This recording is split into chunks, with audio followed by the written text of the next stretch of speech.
laboratorio. Aquí, en Cosas que Pasan. Hoy nos acompaña un especialista con amplia experiencia en el campo de la endocrinología, diabetes y obesidad. El doctor Hamilton Abad Gualpa es doctor en medicina por la Universidad Estatal de Belgorod en Rusia, especialista también en endocrinología por la Academia Médica Estatal de Voronezh. Espero que esté bien dicho. Sí. También en Rusia. Actualmente desarrolla su actividad profesional aquí en Guayaquil. Se especializa en el manejo de diabetes, obesidad, enfermedades de la tiroides, entre otras alteraciones hormonales. Además de su trayectoria, también incluye la participación en documentos técnicos del Ministerio de Salud Pública del Ecuador relacionados justamente con esto, el manejo de diabetes. Y justamente por eso está aquí, doctor, bienvenido, ¿cómo está? Porque vamos a hablar de la diabetes, los nuevos avances en la prevención de diabetes tipo 2. Estamos en el corte, le hice muchísimas preguntas, ¿no? Sí. Parte de lo que va a ser esta entrevista y justamente cuando hablamos de esta prevención de diabetes tipo 2, ¿qué ha cambiado entonces en los últimos años? Descubrimientos que se hayan visto, que no se sabían. Buenos días. Katia, buenos días con todos, gracias por la invitación. Pues sí, empezando con unos pequeños datos. Sabemos que en Ecuador, de acuerdo al último atlas de la Federación Internacional de Diabetes, la prevalencia de prediabetes, es decir, de las personas que tienen ya elevada la glucosa en ayunas y todavía no tienen diabetes, es de aproximadamente el 10%. Es decir, una de cada 10 personas entre 20 y 79 años ya tienen prediabetes.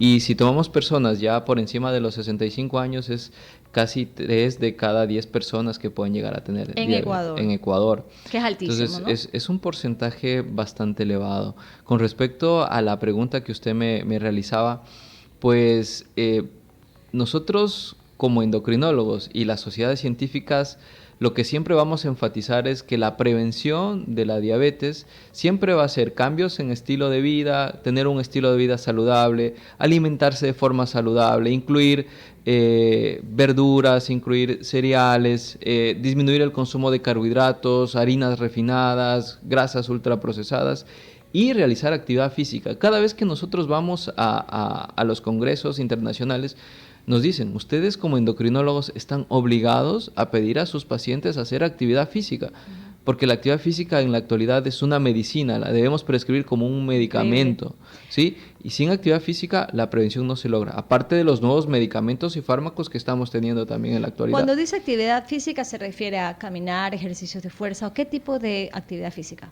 Para ser más precisos, como mínimo se debe hacer 150 minutos de una actividad física de moderada e intensa por semana, ¿sí? Esto puede incluir ejercicios aeróbicos tipo caminata, un trote suave, bicicleta, natación, puede ser bailoterapia, lo que nos guste, si es que lo podemos hacer y no tenemos ninguna contraindicación, pero también debe incluir ejercicios de fuerza, ¿sí? Porque si nosotros no incluimos ejercicios de fuerza y solo nos centramos en ejercicios aeróbicos o cardiovascular, la masa muscular se puede ir perdiendo y cuando perdemos masa muscular o disminuimos masa muscular y no la trabajamos, pues el riesgo de diabetes aumenta. De hecho, los músculos son un órgano endocrino adicional que nos ayudan a consumir glucosa, se relacionan con también la prolongación de la juventud, así que hay muchos beneficios de hacer ejercicio. Ahí hay un dato importante que me gustaría consultarle al doctor. ¿Cuánto influye el sobrepeso, en este caso en el desarrollo de la diabetes tipo 2, precisamente en esta grasa abdominal que estamos hablando?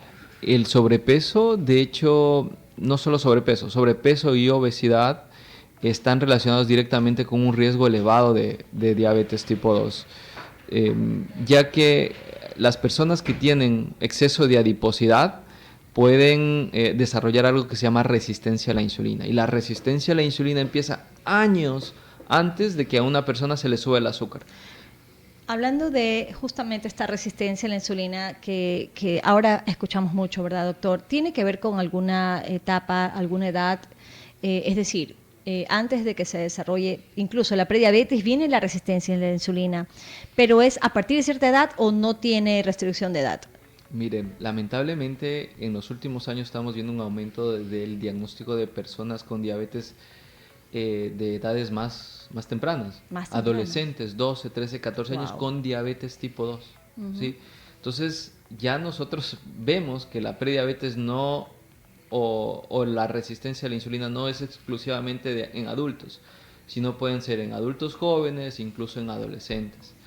Entonces hay que estar muy, muy atentos con los signos, lo que usted me preguntaba, pues esto del oscurecimiento del cuello, los acrocordones que son como una especie de verrugas alrededor del cuello, si las axilas de entrepiernas están oscuras, porque ese oscurecimiento en realidad no se debe a que la persona tiene una mala higiene, sino eso es una evidencia clínica en el cuerpo que esa persona tiene exceso de insulina. Sería bueno también que nos quite un poco la duda, porque se habla mucho de que no, mi familia es hereditaria la diabetes, entonces probablemente yo también voy a tener diabetes, y muchas veces las familias que dicen, no, nunca en mi vida he tenido un familiar con diabetes, no me va a dar por nada el mundo y me meto azúcar por todos lados. En realidad eso es un mito. ¿Sí? La Un mayoría de las personas que desarrollan diabetes no tienen familiares de primera línea con diabetes. Entonces nos enfermamos más o tenemos en realidad tendencia a enfermarnos más las personas que no tenemos familiares con diabetes. Sí, a ver, es cierto que una persona que tiene familiares de primera línea con diabetes tiene un riesgo elevado de desarrollar diabetes, pero en realidad no es un desencadenante principal para desarrollar diabetes. Solo aumentará un 10, un 15% el riesgo de desarrollar diabetes. El resto es estilo de vida puro.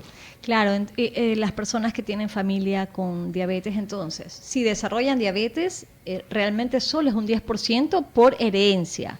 El resto es malos hábitos, mala alimentación, falta de ejercicio, doctor. Correcto, el estilo de vida. Entonces, también la facilidad con la que tenemos de adquirir estos alimentos ultraprocesados, Claro. ¿no? Uno antes Está todo a la mano. antes uno tenía que ir por lo menos a la tienda, ahora Claro. no, ahora ya teléfono y ya está. Yo hacía un análisis en un grupo que estaba, ¿no? De gente promedio de 50, 60 años y hablaban de los cambios del mundo. Entre esos el cambio del mundo, pues que antes teníamos que ir, así sea a la tienda, como usted dice, a comprar el pan caminando. Pues ahora ya eso ya no existe porque estamos en el vehículo o pedimos el delivery y no nos movemos. Escalera, subir, no, ascensor. Entonces todo eso que dejamos de hacer en nuestro día a día ha hecho que también tengamos una vida más sedentaria, doctor, en general. Así es. De hecho, a ver, yo como ecuatoriano adoro la comida ecuatoriana, es deliciosa. Creo que de hecho estamos, me parece, subestimados en cuanto a la calidad culinaria. Sin embargo, debemos entender también que nuestra comida, aparte de ser deliciosa, suele ser muy calórica y muchas veces combina muchos carbohidratos en una sola comida. Claro. Puede ser que nuestros antepasados, hace 20, 30, 50, 70 años, sí necesitaban comer más calorías, más carbohidratos por la actividad física que hacían, porque se movían, caminaban, iban en bicicleta, trabajaban, lo que tenían que hacer. Pero nosotros ya no vivimos en esa época en la cual teníamos que hacer mucha actividad física. Ahora, si uno no específicamente, una persona no destina un tiempo para hacer ejercicio, probablemente no lo va a hacer. Es en el mundo en el que vivimos actualmente. Por eso no deberíamos combinar tantos carbohidratos en una sola comida. Doctor, la diabetes tiene un estadio, como usted dice, son muchos años antes que usted puede prevenirla, muchos años en que se pudieron haber hecho cambios en los hábitos y poder evitar llegar a un estadio de diabetes, que es una enfermedad realmente muy compleja. ¿Cuántos años podrían pasar desde que la persona tiene resistencia a la insulina, que ya hablamos de estos oscurecimientos en el cuello, entre otras cosas, otros detalles más?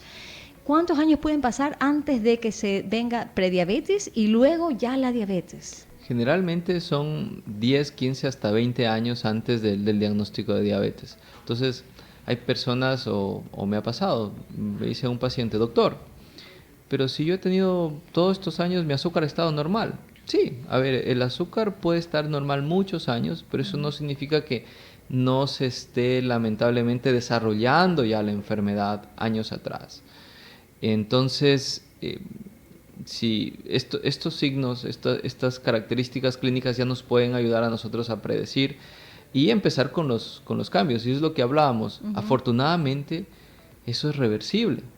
La resistencia a la insulina, incluso la prediabetes. La resistencia y la prediabetes, sí. Por supuesto, porque la prediabetes, ¿cuál es la definición de prediabetes?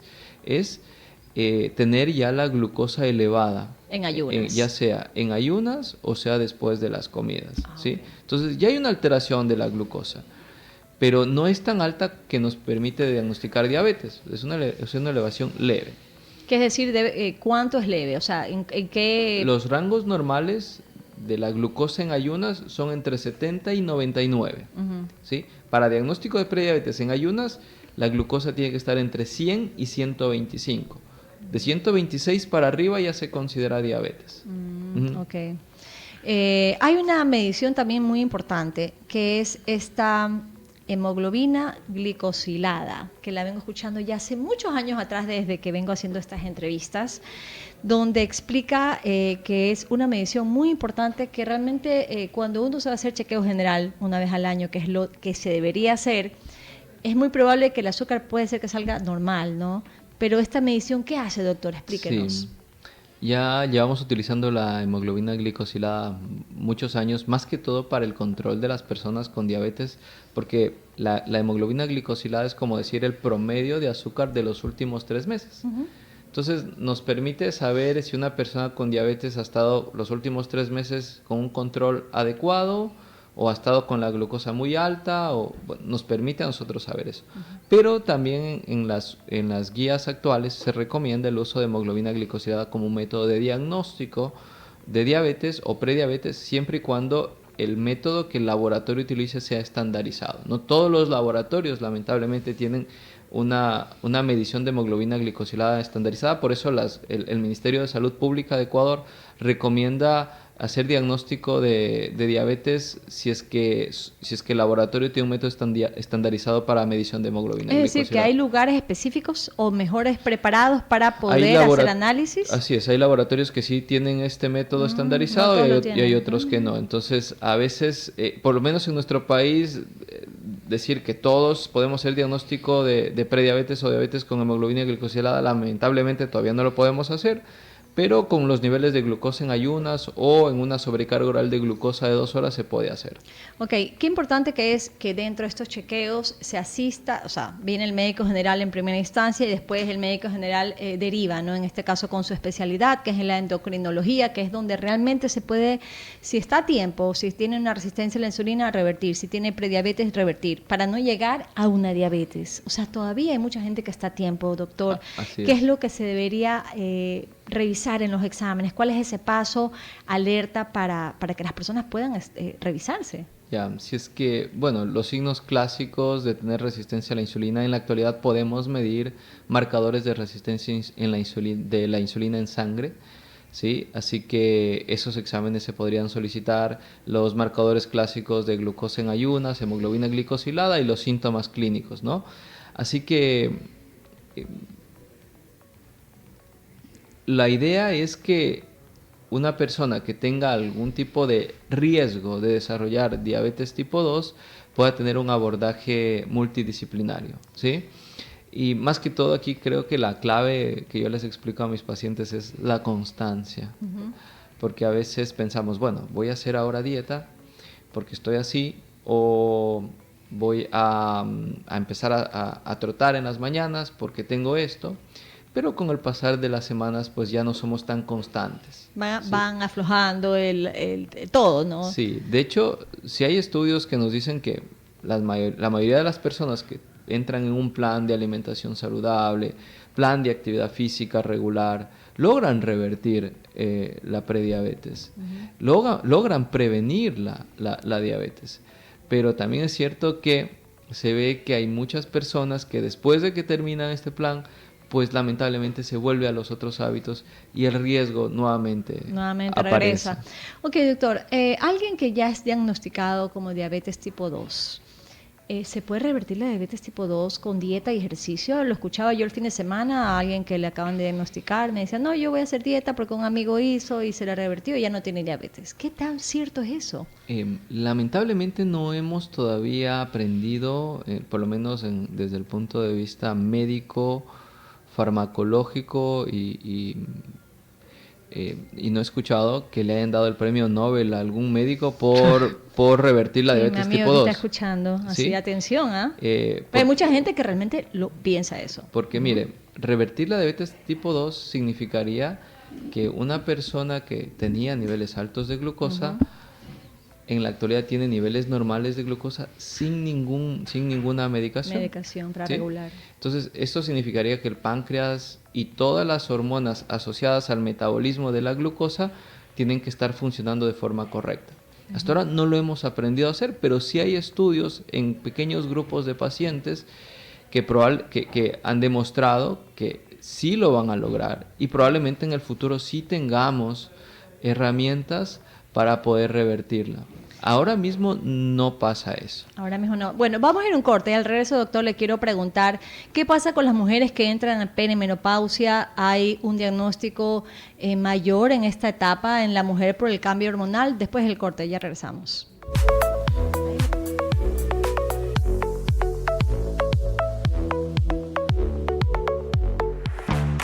Las mejores marcas del mercado tienen algo que decirnos. Inicio de espacio publicitario. Ok, entonces digamos que lo mismo que pagamos de arriendo, ¿pagaríamos de la casa nueva? Ajá, pero con un patio así de grande. Me preocupan esos pagos. Si lo hacemos ahorita, nos van a hacer unos pagos así de chiquititos. Con el plan Credicasa del BIES, tu gran sueño de tener tu primera casa propia ahora sí es posible. Con la tasa de interés más chiquitita de la historia, de tan solo el 2.99%. Interés chiquitito para sueños grandes. Gobierno del Ecuador. Autorización número 182. CNE, Elecciones Seccionales y CPCCS 2027. Un aguacero no avisa. Y si no ponemos de nuestra parte, el agua hace de las suyas. Por eso, la Alcaldía de San Borondón está 24/7 monitoreando el clima, haciendo limpieza de canales, alcantarillas y sumideros. Y tú, pon de tu parte. No botes basura en las calles. Saca los desechos en los horarios que pasa el camión recolector. Así evitamos que las lluvias nos jueguen una mala pasada. En San Borondón, estar prevenidos es tarea de todos. Alcaldía de San Borondón. Autorización número 011. CNE, Elecciones Seccionales y CPCCS 2027. ¿Y cómo sería el dormitorio? Así de grande, mira. ¿Y los pagos? Chiquitititos. ¿Y el cuarto de Matías? Así más o menos el cuarto de Matías. ¿Y los intereses? Así de chiquitito. Con el plan Credicasa del BIES, tu gran sueño de tener tu primera casa propia ahora sí es posible. Con la tasa de interés más chiquitita de la historia, de tan solo el 2.99%. Interés chiquitito para sueños grandes. Gobierno del Ecuador. Autorización número 183. CNE, Elecciones Seccionales y CPCCS 2027. Lo estamos logrando, pasito a pasito, seguimos sumando, lo estamos logrando, con trabajo duro vamos mejorando, Ecuador progresa, gana la familia, crece la cuadra, mejora la vida, lo estamos logrando, con la frente en alto seguimos luchando. Ok, entonces digamos que lo mismo que pagamos de arriendo, ¿pagaríamos de la casa nueva? Ajá, pero con un patio así de grande. Me preocupan esos pagos. Si lo hacemos ahorita, nos van a hacer unos pagos así de chiquititos. Con el plan Credicasa del BIES, tu gran sueño de tener tu primera casa propia ahora sí es posible. Con la tasa de interés más chiquitita de la historia, de tan solo el 2.99%. Interés chiquitito para sueños grandes. Gobierno del Ecuador. Autorización número 182. CNE, Elecciones Seccionales y CPCCS 2027. Continuamos con más de Cosas que Pasan. Fin de espacio publicitario. Regresamos con más de Cosas que Pasan. Me acompaña el doctor Hamilton Abad, médico endocrinólogo. Bueno, en la primera parte de la entrevista hablamos mucho de diabetes, detección temprana, síntomas, entre muchos otros factores, ¿no? Controles de riesgo. Doctor, antes del corte nos fuimos con una pregunta. ¿Qué pasa con las mujeres que están en etapa de perimenopausia, donde tienen un cambio hormonal drástico y se escucha que hay muchas enfermedades que aparecen en esta edad, que pueden ser a partir de los 42 años? ¿Qué pasa con la diabetes? Pues sí, en esta edad que puede empezar de entre los 45 y los 55 años, es una etapa que en la actualidad se llama perimenopausia. Perimenopausia significan todos estos cambios hormonales asociados a la disminución de la producción de hormonas en los ovarios. Y cuando estas hormonas disminuyen, pues hay una pérdida de la protección que estas hormonas ejercen a las mujeres. Estas hormonas ayudan a cuidar los músculos, ayudan a cuidar el corazón, ayudan a cuidar los huesos. Y por eso, de hecho, a nivel mundial sabemos que el aumento de la prevalencia en el diagnóstico de muchas enfermedades como diabetes, hipertensión o osteoporosis precisamente empieza en esta edad, a partir de los 45 años. Pero es por estos cambios hormonales que están asociados también, pero también obviamente no solo son los cambios hormonales, sino también es el estilo de vida. Según sus análisis de todo este tiempo que viene atendiendo, cuando más, en qué etapa de mujeres o hombres, en qué edad diagnostican más diabetes? O sea, sí, eso es a partir de los 50, 55 años. Eso está descrito en el aumento de la prevalencia, no solo en Ecuador, sino a nivel mundial. 55 años, sí. Pero 10 años atrás ya la persona tenía síntomas y no se dio cuenta. Por supuesto, a partir de los 40... Se pudo haber entonces evitado. 40, 35 años, si ya tenía resistencia a la insulina, si el diagnóstico, por ejemplo, se lo hizo a los 50, 55 años, probablemente empezó a los 40 o 35 años, por supuesto. Y entonces es aquí donde podemos también llegar. ¿Qué tienen que hacer las personas que tienen resistencia a la insulina? ¿Qué quiere decir la resistencia? Bueno, usted lo va a decir mejor, pero es que el páncreas ya está haciendo un esfuerzo mayor, ¿verdad? ¿Para qué, doctor? Así es. Ya estaba yo un poco investigando. El páncreas se ve obligado a producir niveles elevados de insulina para poder metabolizar los carbohidratos que estamos ingiriendo. Y esto se debe a que en el cuerpo se encuentra en exceso un tejido adiposo que se llama grasa visceral. Esta grasa visceral libera sustancias que bloquean a que la insulina actúe de forma correcta. Entonces, para poder revertir totalmente la resistencia a la insulina, no solo es, supongamos, hacer dieta o bajar de peso, porque podemos bajar de peso comiendo menos calorías. Y perdiendo masa muscular. Sí, pero claro. Vamos a perder, si perdemos peso, pero perdemos, como usted dice, tejido adiposo y músculo. Pero si perdemos músculo, los músculos que nos protegen, vamos a perder esa sensibilidad a la insulina también y probablemente no terminemos revirtiendo totalmente la misma. Entonces, para poder revertirla, nosotros necesitamos un plan no solo de alimentación, sino un plan adecuado de ejercicio que permita que esa grasa visceral disminuya sin perder nuestra masa muscular o ganando masa muscular si es que fuera posible. Doctor, hay muchas cosas que se pueden hacer. Yo le agradezco por venir el día de hoy. Sé que tiene una agenda también bastante llena. Hemos intentado hacer esta entrevista casi 2 semanas, ¿no? Sí. Hace 2 semanas. Qué importante que es las personas que sepan, que escuchen, que no escuchan al vecino, al primo, al tío, que realmente no son personas que están especializadas para diagnosticar y para decir qué se puede hacer y qué no se puede hacer, sino que vayan donde un especialista. Un chequeo general una vez al año, doctor, se puede prevenir y son 10 años desde que tiene la persona prediabetes antes de llegar a diabetes. Ahora, ¿qué pasa con la medicina? Un doctor general de pronto que ve que el azúcar está bien, ¿no lo diagnostica, doctor? Es decir, que siempre debemos ir al endocrinólogo. No necesariamente. Yo creo que en la actualidad sí se están implementando en las facultades de medicina pensums o currículums que hagan que los médicos nuevos sepan un poco más de este tipo de enfermedades, porque en realidad la carga que representa al Estado el tratamiento de las personas con diabetes es muy grande. Probablemente la prevalencia de diabetes sea entre un 10 a un 15% en Ecuador. Somos como cerca de 20 millones. Estamos hablando de cerca de 2 millones de personas con diabetes. Entonces, la prevención debería funcionar muy bien. Y si un médico general ve una glucosa en ayunas que está bien, ve una hemoglobina glicosilada que está bien, pero esa persona tiene sobrepeso u obesidad y tiene signos de resistencia a la insulina, no hay que hacer nada más. Tenemos que empezar a implementar ya cambios, indicar el ejercicio como una medicina, como un tratamiento. Es parte del tratamiento, doctor.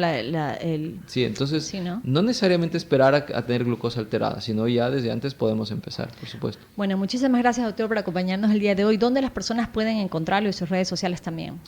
Con mucho gusto, gracias por la invitación. Pues en Instagram como @doctor.hamiltonabad. Actualmente estoy trabajando en la US Clinic y en el Omni Hospital. En la US que está aquí, no en la nueva que está en Ciudad Celeste. No, aquí. La de acá más cerca, kilómetro 3. En el kilómetro 3. Ok, ¿qué días atiende ahí? Todos los días. Todos los días está, Sí. perfecto. Así que las personas ya saben, pueden sacar una cita. Si usted sabe que está con o tiene las dudas del diagnóstico, vayan porque se puede revertir antes de llegar a una diabetes. Así que por eso hemos hecho esta entrevista. Muchas gracias al doctor por acompañarnos el día de hoy. Doctor Hamilton Abad, médico endocrinólogo. Nos vamos ahora sí a un corte comercial. Vamos a una cortita.